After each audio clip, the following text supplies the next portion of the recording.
Hi, I'm your host, Marsha Florence for Just Dance. Today's show, ladies and gentlemen, is What Does Your City Officials Do? Hurry back and join us.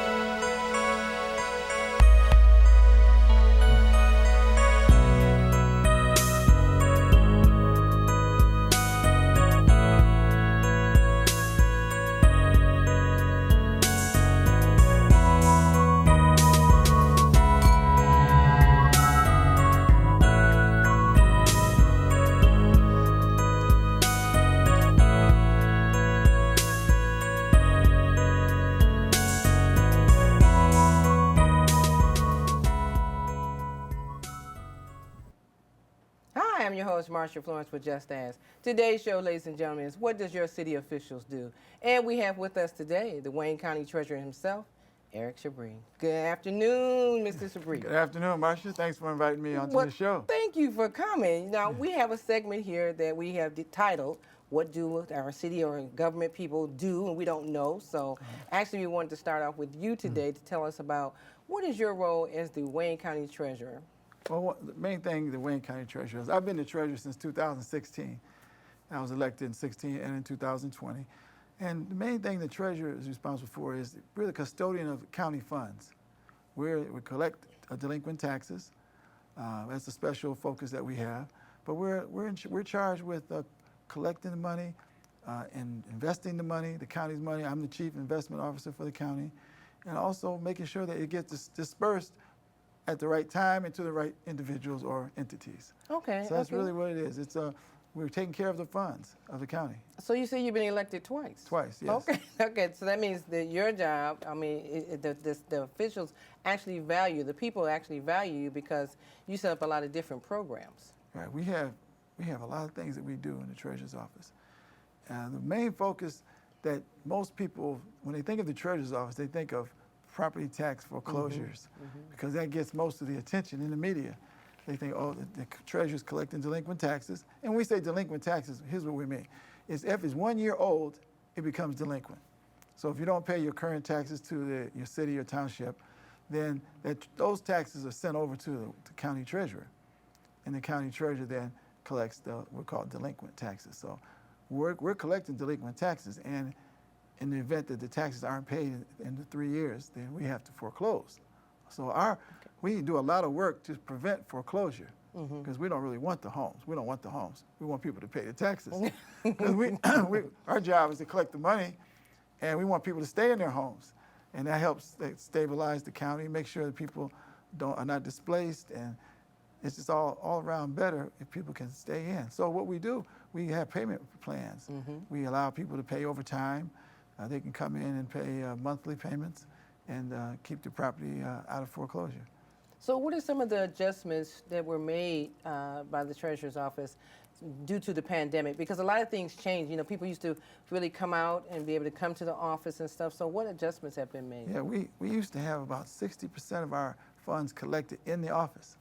But after the COVID-19 pandemic in 2020, we made some adjustments. We had to go to an appointment-only system to keep the crowds down, because we used to have an office full of people, long lines, and people would try to even come on in lunch hour and then end up waiting in line for the whole lunch hour just to pay taxes. So we went to an appointment-only system, similar to what the Secretary of State has or other people have today, where you make your appointment online and you come in. It's so much easier for the staff and for the taxpayer, because once you come in, you know you're going to get in and out.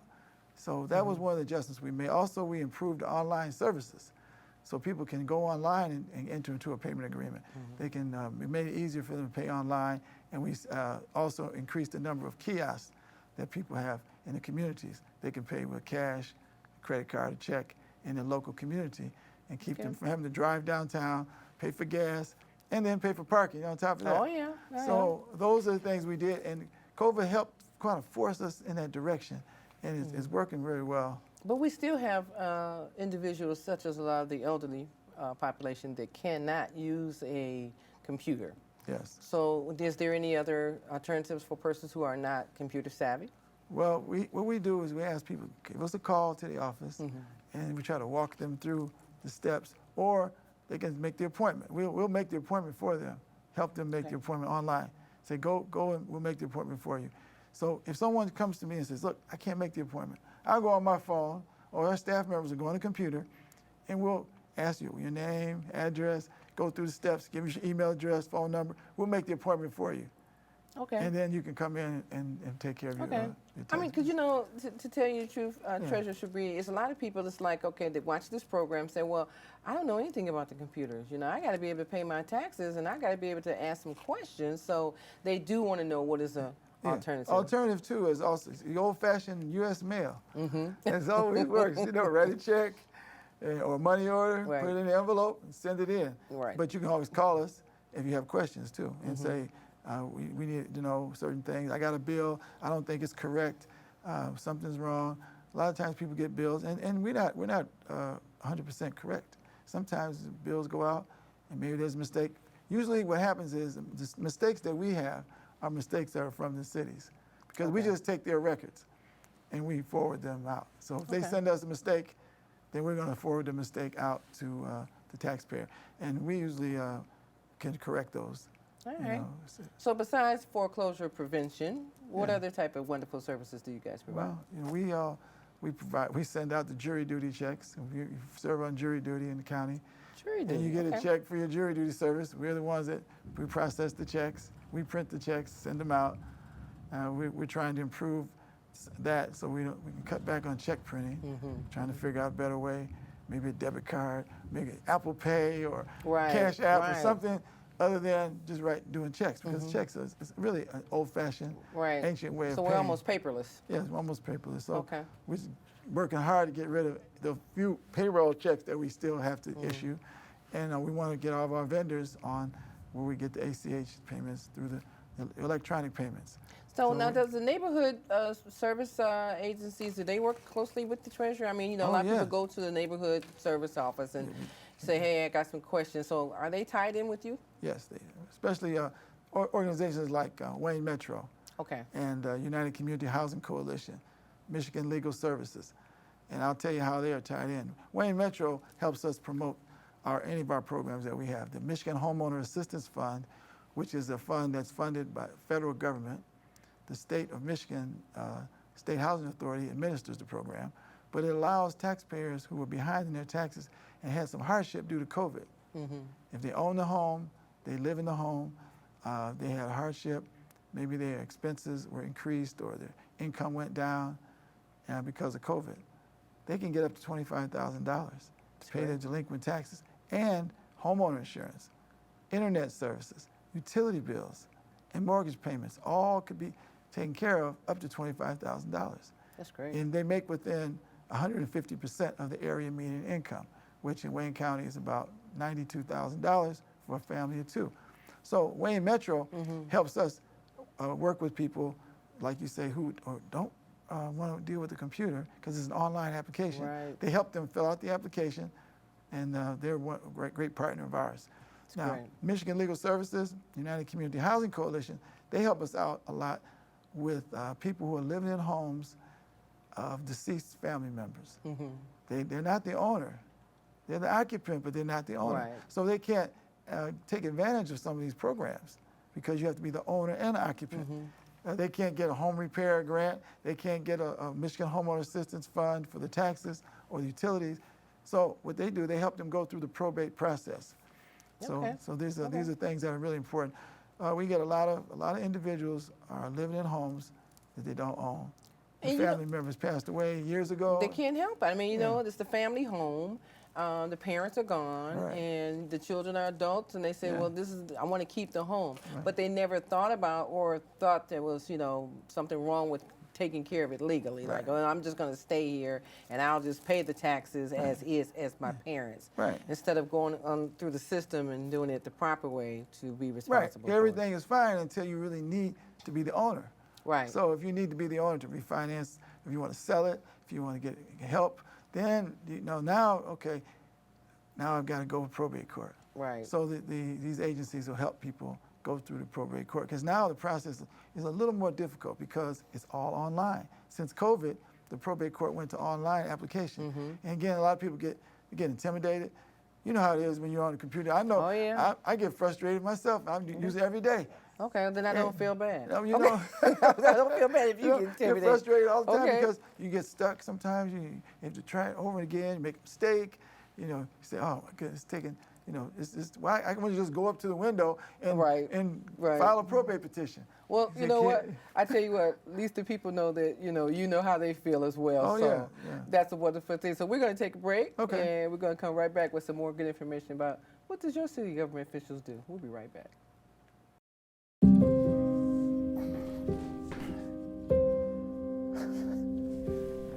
You're there for them. We're here for you. Find free care guides at aarp.org/caregiving. And welcome back to the show. For those of you not just tuning in, you know I always tell you get your pen and paper out. Why? Because you have questions for us here at Just Ask, and you have questions for our guests. So such as the treasurer today, Eric Sabree of Wayne County. So you know what, ladies and gentlemen, at the bottom of the screen, give us a call, 1-800-323-5336. We'll get your questions over to Mr. Sabree's office, as well as we'll have the information listed at the end of this show so that in case you need to contact them, okay, if you are a Wayne County resident or you have a relative in the area that needs some assistance. Now, we're on the road here talking about some of the wonderful things you guys do over at the Treasury. So I know you said something about collection or something. What were you telling me? I was telling you that one of the things we do is you know, the 911 operators, they take the 911 calls. Well, that money gets funded through all the phone companies, the phone companies' cell phones, and it's collected by the state and sent in to the treasurer's office. Some of it's sent directly to the communities.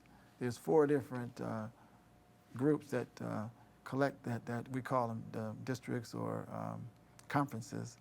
There's the Downriver, the Western Wayne, Eastern Wayne, and Detroit. And these conferences, they get the 911 funds. And we get some of it, and the state sends some directly to them. But we're responsible for making sure that it all gets to the communities, so that 911 operators are funded. So that's an important function. It sure is. It's an important job. It's so that's something that people don't realize that we're responsible for. The other thing we do, we collect the money for the Comerica Park. There was a bond that was issued to help fund it. So the way we pay it off is through the tax on the hotel rooms and rent-a-cars in Wayne County. Okay. So we collect that money from all the hotels and motels and from the rent-a-car companies, and then that helps pay that back. So you know, a lot of people just think you guys just do foreclosures, and they never think about all the wonderful the other things. thing we do that all the time is when the taxes are collected in your community, because you know the summer tax bill just went out. Oh yeah, I got mine. Got yours. So now the communities, they send the money to the treasurer, the county treasurer, and then we distribute that money to all the taxing authorities, like the Wayne County Community College, the libraries, and parks and so forth. We distribute the money out. That's our job too, to collect and distribute. And then we settle once a year with the communities. And when they turn over the delinquent taxes to us, we have what we call settlement time. So we do that. There's a lot involved. We have a lot of accountants keeping up with everything. The other thing we do that we don't talk about much is we invest the county's money. I was wondering about that. I was like, is there a few things that call investment fund? Yeah. So I'm the chief investment officer of the county. So I'm responsible for making sure that we invest the money, make sure that it's available when the county needs it, and we have to allocate all the interest that we get in our earnings to the money to the departments that have the money. So if you're the roads department, for instance, you have $80 million, and we're investing your money. The interest off the $80 million has to be allocated back to that department. So we have to keep track of all of that. So we don't want people saying, "Where's our interest?" Right. And, it's been collected, so where's our part? Where's our money? So all that has to be kept track of, and that's great. So we do all of that. I know we had a group of photos of some of the services and you do and everything, and so definitely want to bring in some of the photos to let our viewers see some of the wonderful services, because people are saying, okay, well, we start off here with this photo here. Willie Horton? Okay. Yeah, the great Willie Horton and the Tigers. Yes. Yeah, I was at the Westside Cubs alumni gala they had, and he's in the Westside Cubs Hall of Fame.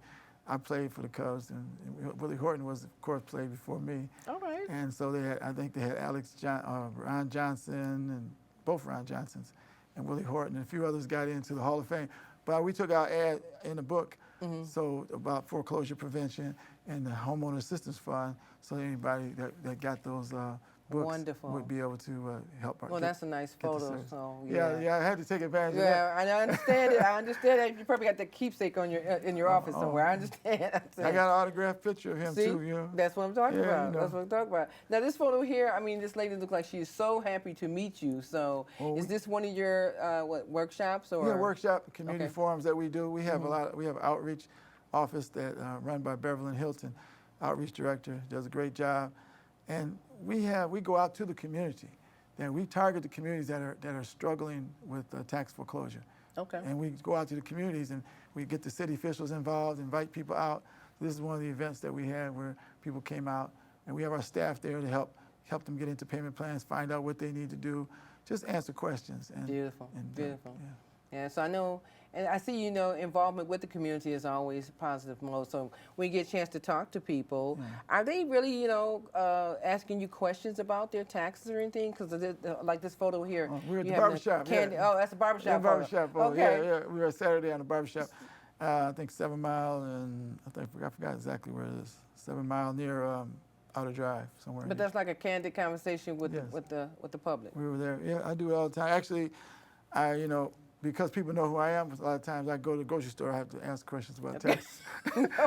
I go get gas. Anywhere I go, people say, "Can I ask you a question?" I always say, "Okay." I don't ignore people because That's right. That might be important. It's important to them, and I take advantage of. Let them take advantage of the opportunity. Wonderful. And I like to talk to people anyways, because I want to hear what's going on. Yeah. I want to know what's going on. So what are you guys doing here at this ribbon cutting? Well, that was a Farmore Pharmacy opened up another branch in the city. They took over a former pharmacy that closed, I believe, opened up a new branch. So I went to the ribbon cutting. They provided some jobs in the community and some service. That's always a plus. And service, people won't have to go so far to get their medication. Yeah, that's always a plus, and that's good. That's good.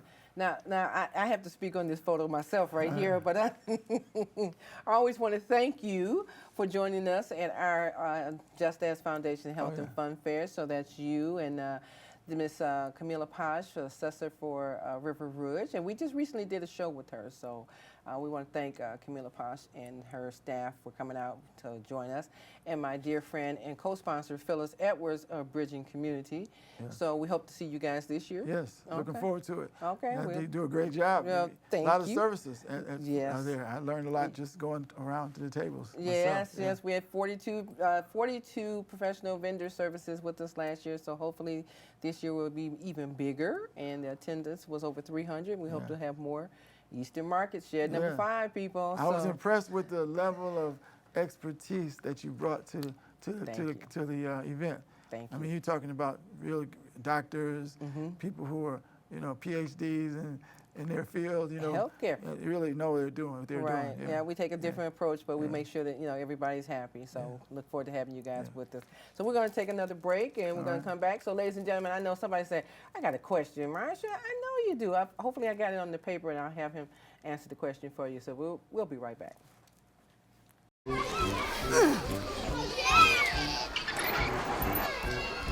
If you love them enough to crawl into a play place to get them to come down, then surely you'll check nhtsa.gov/the-right seat to make sure they're in the right car seat.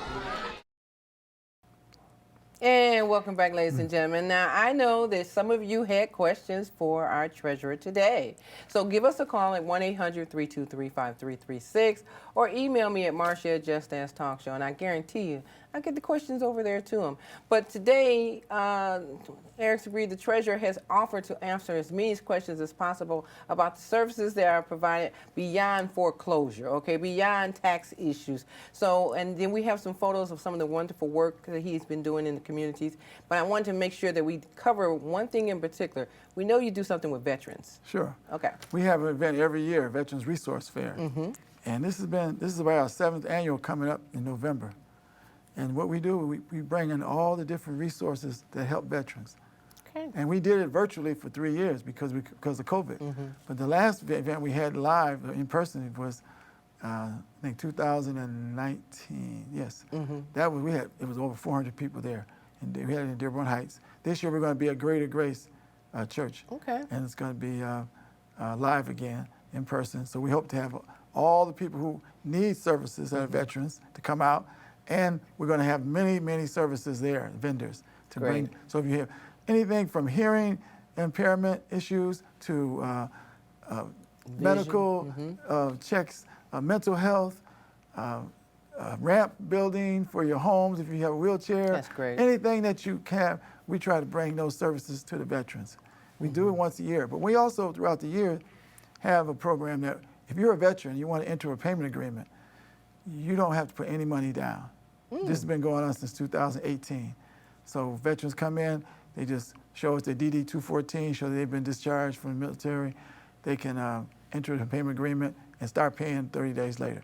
After 2020, when COVID came, we also added healthcare workers and first responders. Wow. So they don't have to put any money down. Just come in, sign up for the payment plan, and then start paying next month. Okay. So that's just something we wanted to do our part to help them because they're helping us. You know what? That's wonderful. And I'm sure after today's show, the veterans as well as the first responders are like, I didn't know that. So, so hopefully we're helping getting the word out. I mean, I know that you have a vast connection with the veterans and other entities. So, you know. Every bit helps. Yes. Getting the word out. Yep. If we reach one person, sometimes I go to community meetings and there's like 10 people there, or maybe 3 people there. I said, you know, my first reaction is like, man, this is all the people that's coming. But then after that I say, wait a minute, if I can get one person, just reach one person, save somebody's house, it's well worth it. That's great. It's just worth it. That's great. Because you know you can have 1,000 people there, and nobody needs your help. Right. But if you get a group of 3 people and one of them needs your help, Right. it's worth it. Rain, sleet, and snow, and they come through the door. That's it. It's all worth it. And and then it makes me feel good when people come and tell me later, like, oh, you know, 5 years ago you helped me save my house, and now I'm in good shape. I got a new job. I'm all caught up, and you know. And so I said, well, you know, but they tell me I was down. I was at the worst condition of my life. You know, I was about to lose my house. I didn't know what I was going to do, and I was able to get some help at the treasurer's office. So then, when that kind of encouraged me to keep doing what I'm doing, because people will let you know. Sometimes, you say, God just comes to you and just give you a message that, hey, what you're doing is good, is worth it. Just keep doing what you're doing. Well, you know what? You're very compassionate about your position as a treasurer, and I'm honored to have you here sharing your information with us, because really we're starting a new segment about what do our government officials do. Yeah. And so I'm pleased to have you, because really a lot of people didn't know about a lot of these different services that you provide, and so I'm grateful. But I wanted to show some more of the photos, because I know, we have some photos of people in a vast group that you probably were speaking at. So tell us a little bit about this. Oh, this was a meeting we had in River Rouge, Okay. which is one of the communities that we targeted to try to help reduce foreclosures, and we were successful this year, reducing foreclosures in River Rouge. Nice turnout. Good turnout. Yeah, the mayor and the city council people in River Rouge helped. And usually when we get the help from the officials, the mayor, the council members, then it works really well. Highland Park was another city that really helped us this year. Got a lot of people out, and we were able to save a lot of people out of foreclosure. I'll give you a good example. A lady came to the Highland Park meeting, and it's similar to the River Rouge community. She said, I applied for the Michigan Homeowner Assistance Fund, they denied me. I said, really? She's 80 years old. I said, what kind of income you have? You got big income, a big pension or something? She said, no, I'm in Social Security, making like $1,500 a month. That's all I get. So I said, well, you should be eligible for this. Why did they deny you? She said, because I told them I didn't have COVID, and they denied me. I said, well, see, she misunderstood the question. The question, did you have a hardship related to COVID? And she thought that they were asking her, did you have COVID? Okay. So she said no. Okay. So then they told her no. So I said, sometimes that people need help just understanding what they have to do. So Wayne Metro was there. They helped her reapply for the program. and then she was able to get some assistance. Great. So that's why it's important for us to have some help, because everyone that applies, so they really don't understand all the questions. And then people Right. don't go through the extra effort sometimes to kind of help you. Right. And that make was sure that wonderful. you understand. Truly. So they just say, did you have COVID, or did you have a hardship related to COVID? And the person thinking, no, I didn't have COVID. Right, right, So right, and that's common amongst It us. is, it is. We see the question, but we're not sure what it's truly asking us. right. So And that is. they want to tell the truth, They don't want to. Right. They don't want to lie. They want Right, to tell right. the truth. They say, oh no, I didn't get COVID. Okay, well you're not eligible. Well, But that was wonderful. You picked up but on it. she and was able, she able was to go eligible. back. She was crying in the room. She said, I don't have anywhere else to live. That's true. That's So where am I true. going to go? So I'm like 80 years old. you guys here in this photo are where? Let's see, where were we? I'm not sure. I can't remember where we were. It was one of our outreach events. Okay. And we had the staff there. We had our staff, and the public came up. I'm trying to think where it was. I'm trying But to that's remember. wonderful. Just knowing that your staff have the ability to set up Yeah. and be able to communicate with We had our computers and everything right, there. right. We could make No decisions. matter where you go, Yeah. all the health fairs and events that you go to, and you set up, because when you come to see us, you guys are set up, and people definitely come over to the table. And one of the things That's we're working on for the future, for next year, is putting in the budget is a small bus, so we can have a miniature Okay. office to go out in the communities. Well, I hope to be one of And the we- first to we- get that bus on my event. We Okay. want to announce that we'll be in such and such a location, and people can come out, and we'll take our services to them on an Okay. even more regular basis. Let us know So- that bus is rolling. Well, thank you so much. Thank you so much for you spending time with us today. Oh, thank you. We want to make sure that we have all those numbers at the bottom of the screen. So Okay. when people, say, hey, I saw the show, but what about the contact information? So we have all your numbers That's right. at the bottom of the screen and your website. That's right. Okay, so they can actually reach out to you if necessary to get some resources That's the done. best place to go, is to the website first. Okay. And then if you need to call us, we got the phone number up there, Yep, 313. Yep. What's that phone number? 313-224-5990. Okay. See, that's wonderful when the person knows the phone number. Okay. Okay. So, well, I want to say, well, what I shouldn't be saying, but what I want to ask you, will you come back and see us again? Certainly. Okay, Certainly. As we okay. get more programs or things change, and we need to push the message out to people, because we don't want their home. We want people to save their homes. Please, please. That's a big investment. Yes, it is. And as people say to me all the time, I don't have anywhere else to live. Okay. I have to keep my home. Help me keep my home. And that's what I want to do. Well, we're glad you sat with us today and provided that resource with us. So, Thank you for inviting me. Thank you. Look forward to coming back. All right, all right. Well, ladies and gentlemen, I'm just tickled, okay, that the treasurer of Wayne County was here with me today. So look for other government officials to come and join us as well. So if you have a show idea, give us a call, 1-800-323-5336, or email me at Marcia@JustAsTalkShow, Twitter, #JustAsTalkShow. I'm your host, Marcia Florence from Just Ask, and what do I always say? If you have a question about a person with a disability or just a general question, don't be afraid to ask. Just ask. I'm your host. Thank you.